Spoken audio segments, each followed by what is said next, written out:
Hello people, అందరు ఎలా ఉన్నారు? ఐ హోప్ అందరు బాగున్నారని అనుకుంటున్నాను. కడప స్టైల్ గుత్తొంకాయ ఎలా చేస్తారో చూద్దాం.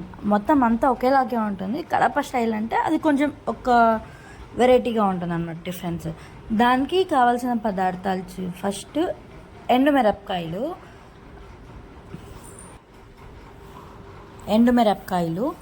అండ్ ధనియాలు, పచ్చెనగపప్పు అవన్నీ వేసి లైట్గా గోలించాలన్నమాట. లైట్ బ్రౌన్ కలర్ వచ్చే వరకు గోలియాల. ధనియాలు అవన్నీ వేసిన తర్వాత నూగులు కూడా వేసుకోవాలి. నూగులు వేసి లైట్గా గోలించాలన్నమాట. అవి కలర్ చేంజ్ చేసే అవసరం లేదు, జస్ట్ హీట్ కావాలి. హీట్ అయిన తర్వాత స్టవ్ ఆఫ్ చేసిన తర్వాత స్టవ్ ఆఫ్ చేసిన తర్వాత పప్పులు వేసుకోవాలా. అది జస్ట్ హీట్ కావాలా. నూగులు పప్పులు జస్ట్ హీట్ అయితేనే వస్తుంది. వేడి ఎక్కువైతే టేస్ట్ బాగుండదు. దాని తర్వాత శనగిత్తనాలు ఆల్రెడీ మేము రోస్ట్ చేసి పెట్టింటాము, అందుకు డైరెక్ట్గా వేసేసినాము. మీరు కావాలంటే రోస్ట్ చేసి వేసుకోండి. దాని తర్వాత ఆనియన్స్ 2 ఆనియన్స్ అవన్నీ ఇంత ముందర మనం వేయించినాం కదా, అవన్నీ వేసుకొని ఫస్ట్ గ్రైండ్ చేసుకోవాలి. దాని తర్వాత 2 చెక్క, 4 లవంగాలు, 2 చెక్క అది వేసుకున్న తర్వాత చింతపండు ఉంటుంది కదా, చింతపండు కడిగి దాని టేస్ట్ ప్రకారం వేసుకోవాలి. మన ఇష్టము, ఎంతన్నా వేసుకోవచ్చు. మనం పులుపు తినాలంటే కొంచెం ఎక్కువ వేసుకోవచ్చు, వద్దు కొంచెం చాలంటే కొంచెం వేసుకోవచ్చు. అవన్నీ వేసుకొని మిక్సీకి వేసుకోవాలన్నమాట. మిక్సీకి వేసిన తర్వాత మిక్సీకి వేసిన తర్వాత ఆ పేస్ట్ ఎలా వచ్చిందో అంత తీసి చూసి, దాని తర్వాత కొంతమంది బెల్లం వేసుకుంటారు, మేము షుగర్ వేసినామన్నమాట. షుగర్ వేసి కొంచెం టేస్ట్ ప్రకారం సాల్ట్ కూడా వేసుకొని కొంచెం నీళ్ళు పోసుకొని మళ్ళీ గ్రైండ్ చేసుకోవాలి. పేస్ట్ కావాలి కదా, పేస్ట్ లాగా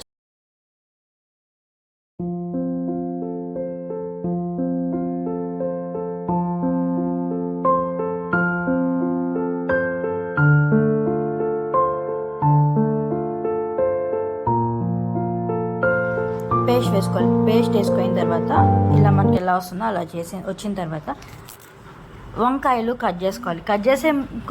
కట్ చేసి అవన్నీ లోపల కొన్ని పురుగులు ఉంటాయి కదా, పురుగులు ఉన్నాయో లేవో చెక్ చేసుకోవాలి.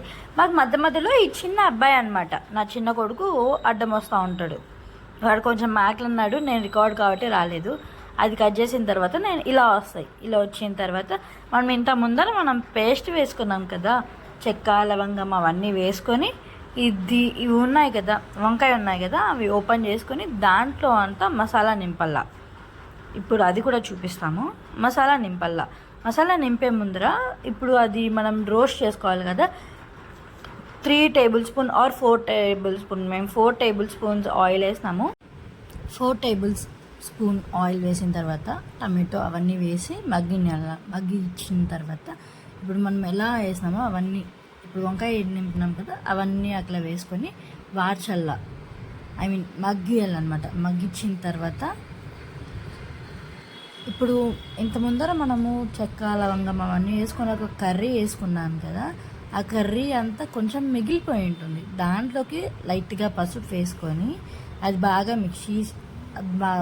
మిక్సీ చేసి ఆ పేస్ట్ కూడా దాంట్లోకి వేసేయాలి.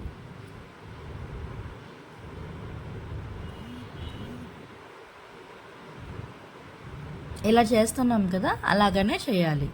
అంతా చేసిన తర్వాత ఇవి చెప్పాను కదా, ఆ పేస్ట్ వేసే ముందర ఇంకొకసారి చూసుకొని ఆ పేస్ట్ మొత్తం దాంట్లోకి వేసేయాలి.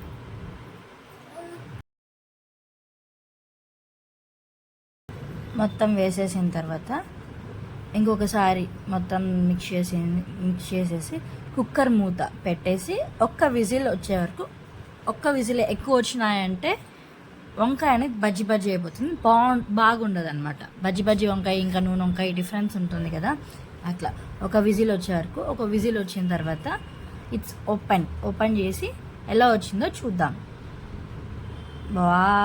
సూపర్గా వచ్చింది కదా, చూడ్డానికి ఎలా ఉంటుంది, టేస్ట్ చాలా బాగుంది. అదంతా ఒక దాంట్లో తీసుకొని, ఒక బౌల్లో తీసుకొని గుమ్మలాడే గుత్తొంకాయ, కడప స్టైల్ గుత్తొంకాయ ready. Thank you for watching. like, comment and subscribe to my channel.